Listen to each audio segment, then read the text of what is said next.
हाल ही में भारत सरकार की ओर से भारत के आर्थिक विकास को लेकर के, भारत की जीडीपी को लेकर के कुछ नया डेटा जारी किया गया है।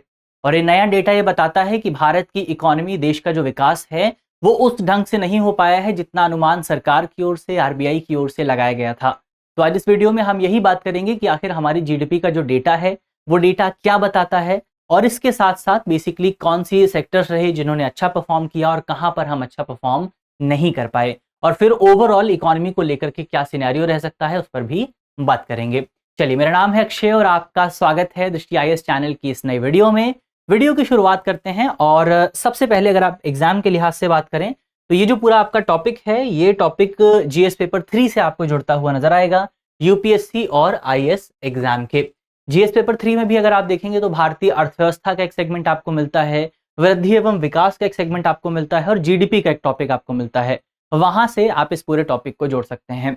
चलिए, इसी नोट के साथ वीडियो की करते हैं शुरुआत। सबसे पहले एक बार खबर पर अगर आप देखें तो ये इंडियन एक्सप्रेस की खबर है। खबर में आप साफ तौर पर देख सकते हैं, farm service sector slow down push GDP growth rate to 5 quarters low of 6.7%। क्या मतलब हुआ इसका?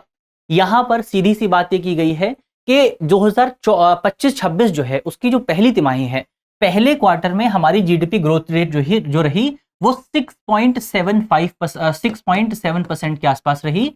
और ये जो जीडीपी ग्रोथ रेट है, ये पिछली 5 तिमाहियों का सबसे निचला स्तर आप मान करके चल सकते हैं। अभी देखेंगे कि हम पिछली 5 तिमाहियों में कैसा सिचुएशन रही है, क्या चीजें रही हैं, लेकिन ये आपका पूरा ओवरऑल यहां पर खबर दिखाई गई है।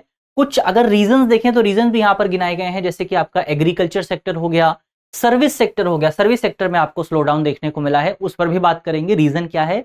और सरकार का जो खर्च है, गवर्नमेंट एक्सपेंडिचर में भी आपको कमी देखने को मिली है, ओवरऑल उस पर भी बात करेंगे। तो ये हमारी खबर हुई। सबसे पहले कुछ डेटा अगर देख लिया जाए, डेटा क्या बताता है, तो डेटा वही बताता है जिसको हमने देखा कि अप्रैल से जून के बीच में जो 2024-25 की पहली तिमाही रही, उसमें जीडीपी ग्रोथ रेट जो रही वो 6.75% के आसपास रही। ये डेटा जो जारी किया गया है वो एनएसओ यानी कि राष्ट्रीय सांख्यिकी कार्यालय की ओर से जारी हुआ है। और डेटा में अगर आप देखेंगे, कारण अगर आप देखें, सरकारी खर्च में कमी, कृषि और सेवा क्षेत्र में धीमी वृद्धि, ये इसके कुछ मूल जो है कारण रहे हैं। इसके अलावा कुछ और डेटा यहां पर दिया गया है, जैसे कि क्वार्टर 1 के लिए तिमाही जीडीपी की वृद्धि दर जो है वो पिछली 4 तिमाहियों में, या आप कह सकते हैं पिछली 5 तिमाहियों में पहली बार 7% से नीचे गई है। और यहां पर आरबीआई का अनुमान जो है वो गलत साबित हुआ है। कैसे गलत साबित हुआ है? तो आरबीआई ने इससे पहले जो अपनी रिपोर्ट पेश की थी, उस रिपोर्ट में बताया गया था कि क्वार्टर फर्स्ट में हमारी जो जीडीपी ग्रोथ रेट हो सकती है वो 7.1% के आसपास हो सकती है, लेकिन हुई कितनी? हुई है 6.7% के आसपास। तो ये यहां पर आरबीआई के अनुमान से थोड़ा सा ज्यादा गिरावट हमें देखने को मिली है। अगर पिछली तिमाही की बात करें, यानी कि इससे पहले वाली जो तिमाही थी जनवरी से मार्च के बीच में, उसमें जो हमारी ग्रोथ रेट थी वो 7.8% के आसपास थी। और इससे एक साल पहले यानी कि 2023-24 वाली जो तिमाही थी, फर्स्ट क्वार्टर, उसकी अगर आप बात करें तो उसमें हमारी जीडीपी 8.2% की दर से बढ़ी थी। तो ये ओवरऑल यहां पर जो डेटा सरकार की ओर से जारी किया गया है उस पर हमने बात की।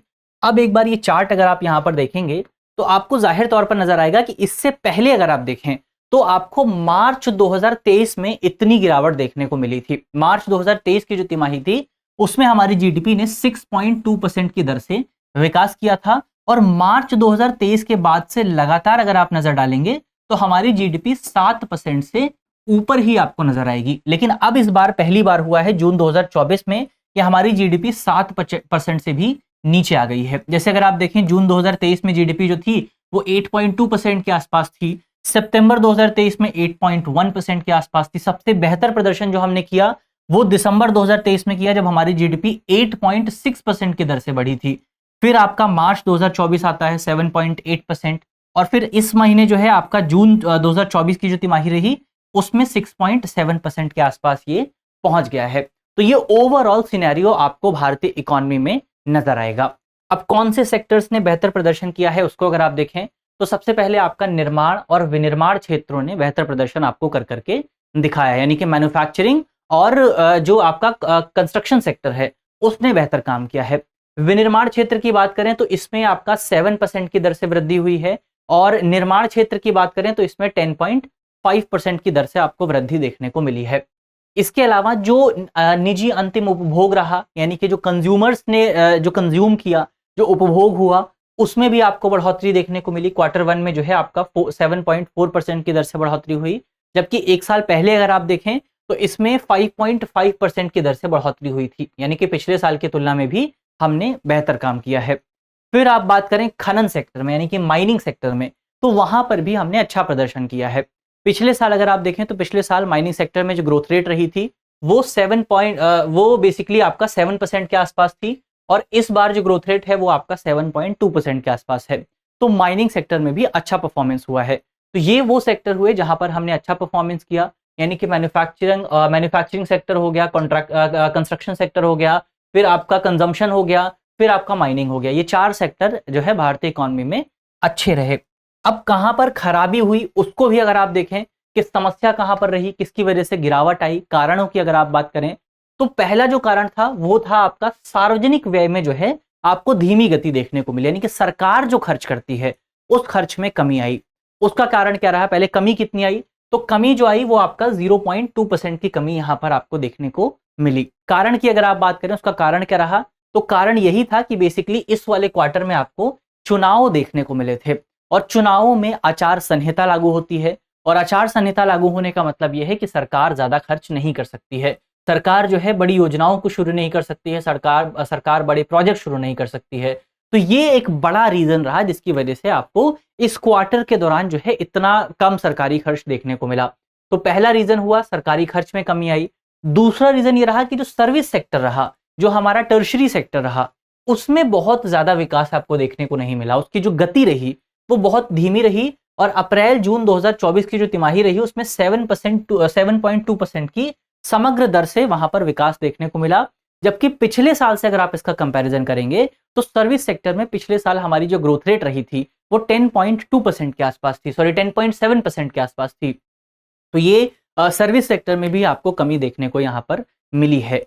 इसको लेकर के हमारे जो चीफ इकोनॉमिक एडवाइजर हैं उनका ये कहना है कि बेसिकली जब कोविड-19 महामारी खत्म हुई तो कोविड-19 महामारी के खत्म होने के बाद आपका जो सर्विस सेक्टर रहा वो पिछले 1-2 साल से लगातार बहुत तेजी से डेवलप कर रहा है। और क्योंकि लगातार उसमें बहुत तेजी से डेवलपमेंट हो रहा है, हमने देखा 10% की दर से पिछले साल डेवलप हुआ था, तो अब वहां पर जो बेस इफेक्ट है वो काम कर रहा है, और बेस इफेक्ट की वजह से इस साल जो डेवलपमेंट का दर रहा, जिस साल जो विकास की ग्रोथ रेट रही वो बहुत ज्यादा कम हो गई है। तो यहां पर बेस इफेक्ट को एक इंपॉर्टेंट रीजन के तौर पर सरकार ने एक्सेप्ट किया है। तीसरा जो रीजन रहा वो आपका एग्रीकल्चर सेक्टर रहा। एग्रीकल्चर सेक्टर में अगर आप देखें तो एग्रीकल्चर सेक्टर में आपको 2.0% की दर से सकल मूल्य वर्धित वृद्धि देखने को मिली, जीवीए ग्रोथ जो है देखने को मिली, ग्रोस वैल्यू एडिशन आपको देखने को मिला। जबकि पिछले साल जो था ये आपका 3.7% के आसपास था। तो इस बार हमारा जो जीडीपी ग्रोथ रही, या आप कह सकते हैं जीवीए ग्रोथ जो रही एग्रीकल्चर सेक्टर में, वो और ज्यादा कम हो गई, 2% के आसपास आ गई है। तो ये 3 फैक्टर रहे जिसकी वजह से आपका इकोनॉमी इस बार उतनी गति से विकास नहीं कर पाई जितना आरबीआई ने एक्सपेक्ट किया था। 3 कौन कौन से फैक्टर, पहला फैक्टर ये रहा सरकार का खर्च बहुत कम हुआ है, दूसरा फैक्टर सर्विस सेक्टर में जो है ग्रोथ वो बहुत कम हुई है, और तीसरा सेक्टर कृषि क्षेत्र में ग्रोथ बहुत ज्यादा कम हुई है। अब यहाँ पर बेसिकली एक बार देख लेते हैं कि क्या ये जो पूरा सिनेरियो निकल करके आया है, क्या ये जो पूरी समस्या निकल करके आई है, ये हमारे लिए संकट की कोई बात है, क्या कोई चिंता का विषय है? उस पर अगर आप बात करें तो एक्सपर्ट्स का मानना है कि ये हमारे लिए किसी भी तरह के चिंता का विषय नहीं है, चिंता की कोई बात नहीं है, क्योंकि जो भी गिरावट आई है वो गिरावट बेसिकली आपका अस्थायी कारणों की वजह से आई है, नॉन परमानेंट कारणों, टेम्पररी कारणों की वजह से आई है। जैसे कि अगर आप यहाँ पर देखें तो ये पहला जो कारण था सरकारी खर्च वाला, ये कारण इस क्वार्टर में खत्म हो जाएगा, क्योंकि इस बार जो है चुनाव नहीं है, आचार संहिता लागू नहीं है, और आचार संहिता लागू ना होने का मतलब ये है कि सरकार अब बड़ी योजनाओं की घोषणा कर सकती है, सरकार बड़ा खर्च कर सकती है। तो एक तो ये फैक्टर पूरी तरह से टेम्पररी हो जाता है चुनावों की वजह से। दूसरा, यहां पर क्योंकि बेस इफेक्ट काम कर रहा था, और इस बार बेस इफेक्ट हो सकता है अगले क्वार्टर में थोड़ा सा और आपको देखने को मिले, लेकिन धीरे धीरे जैसे जैसे हम आगे बढ़ेंगे बेस इफेक्ट यहां पर कम होता हुआ आपको नजर आ जाएगा। हालांकि कृषि सेक्टर को लेकर के एक बड़ी चुनौती यहां पर आ सकती है, क्योंकि मॉनसून अभी तक उतना बेहतर नहीं रहा है जितना हमने एक्सपेक्ट किया था, जितना आईएमडी की ओर से एक्सपेक्ट किया गया था। लेकिन कई रिपोर्ट ये बताती हैं कि अगस्त के बाद नवंबर महीने में मॉनसून जो है वो अबव एवरेज से ज्यादा बारिश आपको देखने को मिल सकती है। तो अगर ये सिचुएशन आती है तो आगे आने वाली 2-3 तिमाहियों में आपको सिचुएशन बेहतर होती हुई नजर आ सकती है। तो ये ओवरऑल यहाँ पर हमने समस्या क्या रही है उस समस्या पर बात की, और क्या ये कोई संकट की बात है, क्या ये कोई चिंता की बात है? तो बिल्कुल भी यहाँ पर कोई भी चिंता की बात नहीं है। चलिए इसी नोट के साथ अपनी वीडियो को समाप्त करते हैं, और अंत में आपके लिए एक सवाल भी है, जिस सवाल का जवाब आपको कमेंट बॉक्स में देना है। सवाल देखें आप, सवाल से आपसे पूछा गया है कि निम्नलिखित में से कौन सा जीडीपी का एक प्रत्यक्ष कारक नहीं है, एक डायरेक्ट फैक्टर नहीं है? हमारे ऑप्शन है, ऑप्शन ए निजी उपभोग, ऑप्शन बी सरकारी खर्च, ऑप्शन सी आयात निर्यात, और ऑप्शन डी भारत का व्यापार घाटा या फिर भारत का व्यापार अधिशेष। तो इसका सही जवाब क्या होगा वो जल्दी से आपको कमेंट बॉक्स में बताना है कि इनमें से कौन सा डायरेक्ट फैक्टर नहीं है। अगर आपको फॉर्मूला याद है जीडीपी को कैलकुलेट करने का, तो आसानी से आप उस फॉर्मूले के आधार पर इस सवाल को सॉल्व कर सकते हैं। अगर आपको वीडियो अच्छी लगी है तो वीडियो को लाइक कीजिएगा, शेयर कीजिएगा, अपने दोस्तों को कमेंट करके बताइएगा कि वीडियो आपको अच्छी लगी है। और ये हमारा नया प्रोग्राम है, अगर आपको इकोनॉमी में दिलचस्पी है, अगर आपको करंट की घटनाओं में दिलचस्पी है, करंट अफेयर में दिलचस्पी है, तो ये प्रोग्राम आपके लिए है। हमने इस प्रोग्राम को डिजाइन किया है ताकि आपकी करंट की जो नॉलेज है, खासतौर पर इकोनॉमी को लेकर के, खासतौर पर शेयर मार्केट को लेकर के, उसको और ज़्यादा बेहतर किया जा सके। तो अगर आप चैनल पर नए हैं तो चैनल को सब्सक्राइब कर लीजिए, वीडियो अच्छी लगी है तो वीडियो को शेयर कर दीजिए। मिलते हैं आपसे अगली वीडियो में, तब तक के लिए अपना ख्याल रखिए, ध्यान रखिए, पढ़ते रहिए। धन्यवाद।